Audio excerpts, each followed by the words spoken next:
आयुक्त मॅडम, हे जी खाली पाण्याची बादली भरायला गेली आहे किंवा हे भांडं भरतंय, हे पिण्याच्या पाण्याचं भरतंय. ह्या गटरीच्या वासाचं पाणी आहे.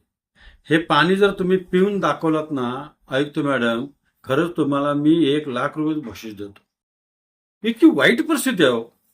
या सांगलीच्या गणेश नगरमध्ये मला या रमेश शिंदे नावाच्या व्यक्तीने त्यांच्या घरामध्ये येणाऱ्या पाण्याचा व्हिडिओ पाठवलाय.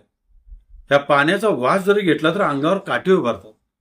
आयुक्त मॅडम, हे आमच्या सांगली महापालिकेचं कधीच दुरुस्ती होणार?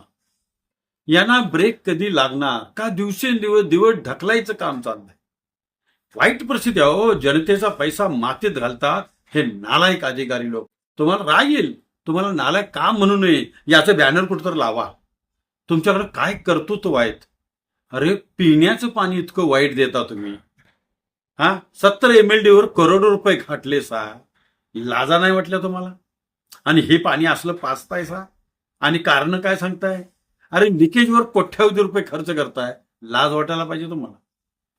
तुम्ही या महापालिकेला राजीनामा देऊन निघून जावा. मी नाव घेत नाही, घ्यायची वेळ आणू नका. समजून घ्या, कोण नालायक आहे ना त्यालाच फक्त लागले. आयुक्त मॅडम, कुठेतरी वॉटर हाऊसला रिपेरी करा. या वॉटर हाऊसच्या कर्मचाऱ्यांना रिपेरी करा, अन्यथा एक सस्पेंड करून टाका. ह्यांची लायकीच दाखवून द्या.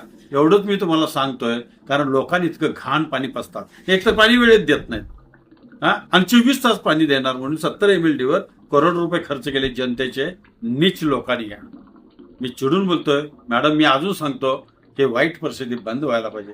एवढंच सांगतोय. धन्यवाद.